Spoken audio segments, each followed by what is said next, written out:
PNP Aviation Security Group. Alert. Steadfast. Gutsy. AVSEG 24/7 in securing all airports nationwide. Tunghayan natin ang ika-20 linggong pamumuno ni Police Brigadier General Dionisio Badongin Bartolome Jr.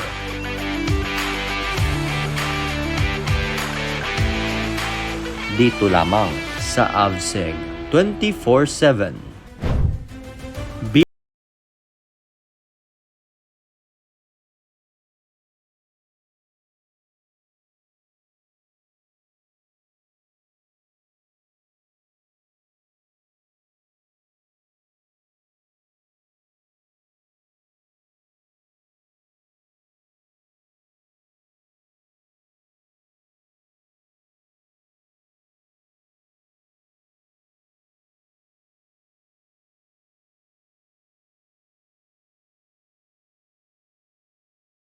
Central Mail Exchange Center sa Pasay City noong ika-23 ng Abril ang mga parcel na nagmula sa Thailand, United States, Netherlands ay nakatakdang ipadala sa Olongapo City at Cagayan de Oro City. 4 na kilo ng hinihinalang marijuana kush ang may halagang mahigit na 6 na milyong piso at mahigit na 300 piraso ng hinihinalang ecstasy na may halagang higit kalahating milyong piso ang nasabat ng mga otoridad. Sa isa pang operasyon, isang abandonadong parcel din ang nasabat ng otoridad at ang nasabing parcel ay naglalaman ng hinihinalang high-grade marijuana kush na tumitimbang ng 540 gramo na nagkakahalaga ng mahigit 800,000 piso. Samantala sa kampanya kontra wanted person, sunod-sunod na matagumpay na operasyon ang isinagawa ng PNP AVSEG.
Sa linggong ito, patuloy na pinagtibay ng PNP Aviation Security Group ang kanilang kahandaan at pakikipag-ugnayan sa iba't ibang ahensya upang mapanatili ang seguridad sa mga paliparan.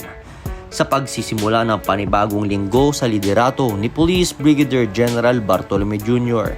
bilang direktor ng PNP Aviation Security Group, dinaluhan niya ang isinagawang DFA Protocol and Social Services Graces Seminar sa PNPTS CLES Building sa Camp Crame, Quezon City bilang bahagi sa pagpapalawak ng kaalaman sa protokol at serbisyong panlipunan.